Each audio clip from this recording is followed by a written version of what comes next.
दुनिया में ऐसे बहुत ही कम लोग हैं जो कि देश या समाज सेवा के बारे में निस्वार्थ भाव से सोचते होंगे, क्योंकि बचपन से ही हमारे मन मस्तिष्क में लालच, स्वार्थ, कपट भर दिया जाता है या फिर भर जाता है, जिसके कारण ज्यादातर लोग अपने बारे में या अपने परिवार के बारे में उस समय तक सोचते हैं जब तक उनके प्राण उनके शरीर में रहते हैं, और यही सोचते हुए वो इस दुनिया को अलविदा कह जाते हैं। किंतु आज हम आपको एक ऐसे शख्सियत से मिलवाने जा रहे हैं जिन्होंने अपनी आधी उम्र को देश की सरकारी सेवा में लगा दिया और रिटायर होने के बाद मानव समाज सेवा में लगे हैं। हालांकि जिस मानव समाज सेवा से जुड़े हैं वो जोखिम भरा है, किंतु जोखिम के साथ साथ मनुष्य को जीवन देने के बराबर है।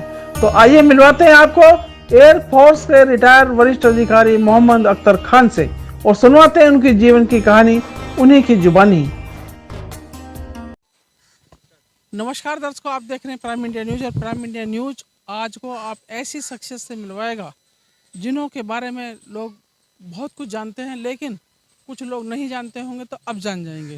दरअसल वो पहले से ही भारत सरकार के एक रिटायर अफसर हैं और रिटायर अफसर होने के बाद पहले भी सेवा करी और अब भी सेवा कर रहे हैं, लेकिन बावजूद इसके तो अब इस समय जो है वो अभी भी सरकार की सेवा में है, समाज की सेवा में है, लेकिन उस सेवा के बदले क्या लेते हैं वो खुद बताएंगे। केवल 1 रुपया, महीने का 1 रुपया, सुन के भी बड़ा अजीब लग रहा होगा आपको।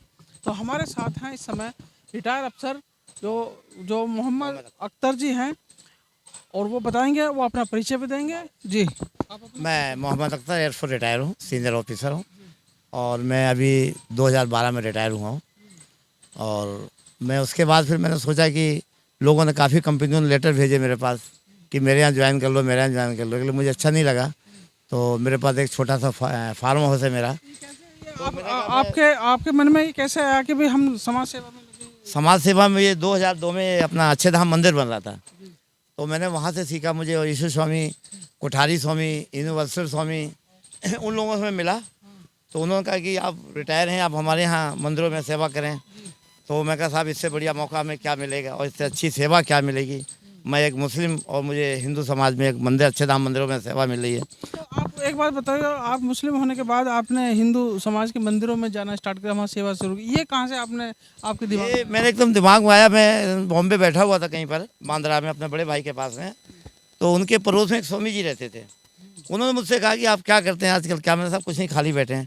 तो कह रहा हमारा एक गुजरात का मंदिर है अच्छे धाम, आपके दिल्ली में, गुजरात बिहार में, छोटा सा मंदिर था उनका, तो आप वहाँ स्वामी जी से मिलो।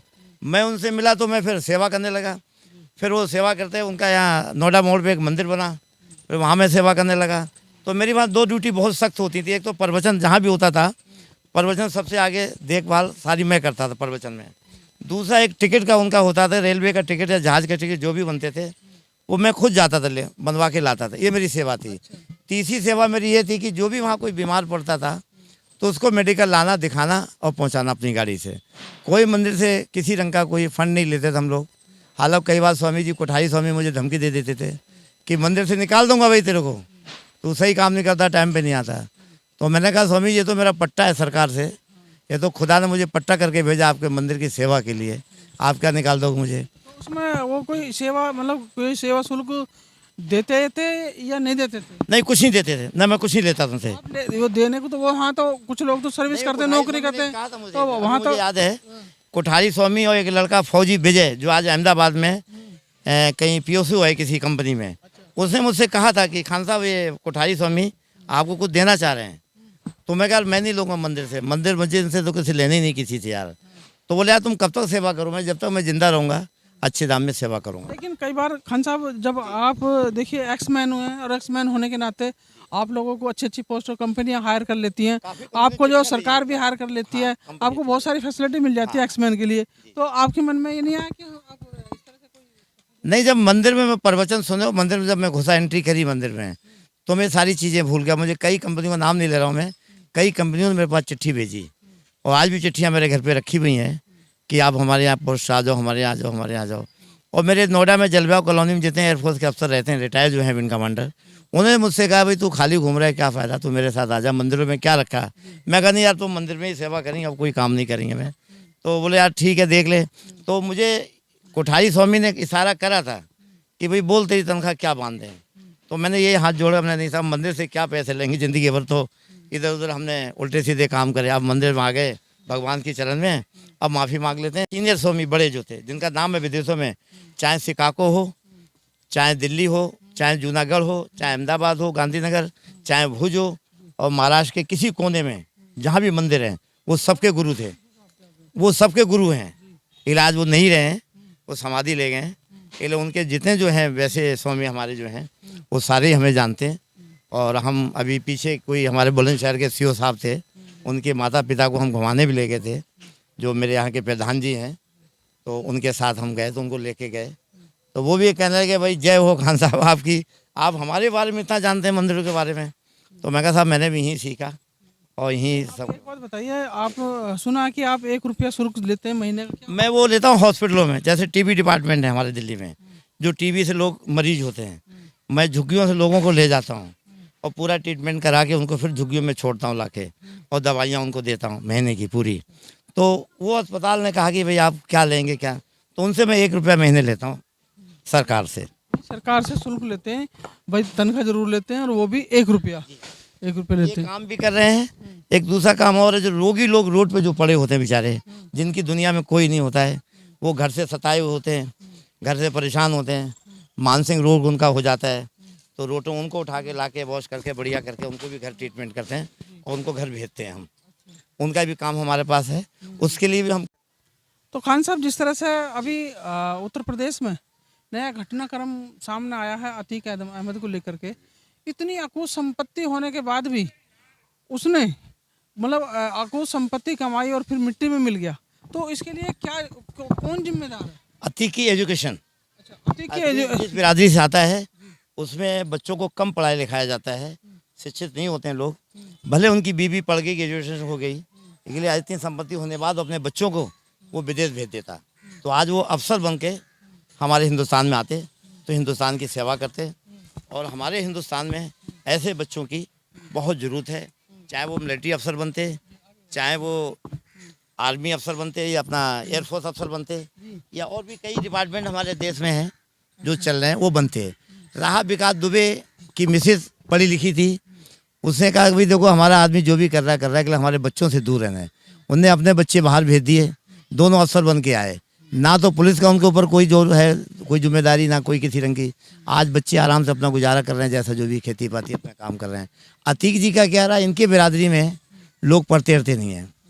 एक बिरादरी और हमारे मुस्लिम समाज में है, उनकी बच्ची 4-5 स्कूल जाएगी, फिर उस बच्ची को बैठा लेते हैं, वो भी एजुकेशन नहीं देते हैं। तो कुल मिलाकर ये हुआ कि दर्शकों, एक मिनट, इसका मतलब ये हुआ कि यदि अतीक एजुकेटेड होता या एजुकेटेड नहीं है हुआ, तो अगर अपने बच्चों को एजुकेटेड कर देता, तो आज ये जो इतने हजारों करोड़ रुपए की जो संपत्ति बनाई है, और वो आज बेकार हो गई, खुद भी मिट्टी में मिल गया है, परिवार भी मिट्टी में मिल गया है। और यानी कि इसका मतलब ये हो कि शिक्षा का अभाव ही कहेंगे। शिक्षा का अभाव बहुत बड़ा है, और हम तो कहते हैं मुस्लिम बिरादरी, भले मैं मराठी हूँ, चौहान हूँ, और महाराष्ट्र से बिलोंग करता हूँ, अमरावती से, दिल्ली में रहता हूँ। मेरे दोनों बेटे, एक बेटा मेरा दिल्ली में एटम अफसर है, दूसरा बेटा ऑस्ट्रेलिया में काम करता है, और दोनों ही मेरी बहुएँ हैं, वो भी एजुकेटेड पढ़ी लिखी हैं, सारी अफसर हैं। तो मैं तो सोचता हूँ पढ़ाई लिखाई ज़रूरी है। मेरी जो मिसेज वही PhD अलीगढ़ से यूनिवर्सिटी से PhD है। तो कहने का अर्थ यह है कि खान साहब, यदि मान लिया जाए कोई भी समाज हो, यानी कोई भी समाज हो, उसका जो वो बेस जो है शिक्षा पर टिका हुआ है। दूसरी बात ये एक और मैं बता दूं आपको कि यदि मान लिया जाए कुछ भी चीज़ हो या ना हो, तो कुल मिलाकर शिक्षा हो तो उस समाज का, उस घर का उद्धार हो सकता है, बेशक उनके पास धन ना हो। मैं तो मुस्लिम समाज को यही कहूँगा, रिक्वेस्ट करूँगा हाथ जोड़ के, कि ज़रूर अपने बच्चों को पढ़ाएं, अपने बेटों को जरूर पढ़ाएं, बेटियों को जरूर पढ़ाएं, ताकि आगे वो कहीं शादी ब्याह उनका हो तो अपने परिवार को भी वो शिक्षित करें। ऐसा ना करें कि घर में बैठा लें और 2-4 क्लास पढ़ा के उसकी कोई। इसीलिए हमारे मुस्लिम समाज पीछे है। आज हमारा कोई अफसर नहीं है, कोई DM नहीं है, कोई कलेक्टर नहीं है, हमारा कोई अच्छी पोस्ट पे कोई अफसर नहीं है, या अच्छी पोस्ट कोई नहीं है। रहे अब्दुल कलाम साहब केरला के थे, वहाँ एजुकेशन वहीं से चली। हमारे देश में सबसे पहले केरला से एजुकेशन चली है। तो मुझे भी एक अवसर मिला उनके साथ काम करने का 3 साल का, तो मुझे भी अच्छा लगा उनके साथ काम करने में। तो ऐसे ही मैं चाहता हूँ अब्दुल कलाम जैसे हमारे देश के लोग बने, तो हमारा भेदभाव भी आज ख़त्म हो जाएगा। हमारे दिमाग में कभी आता कि हमें कोई फलाना कोई मार रहा है, वहाँ उसको आता कि ये कोई मार रहे हैं, तो वो हमारा भेदभाव ख़त्म हो जाएगा पढ़ाई में। जब हम अच्छी शिक्षा ले लेंगे तो शायद हमें किसी का सोच नहीं करना पड़ेगा कि हमें कोई गलत कह रहा है या अच्छा कह रहा है। दर्शकों बने रहिए प्राइम मिनिस्टर साहब, जिस तरह से खान साहब ने शिक्षा पर भी जोर दिया है और मूल कारण जो है, मूल मंत्र जो है शिक्षा ही है। कोई भी समाज है वो समाज जो है शिक्षा के ऊपर टिका हुआ होता है।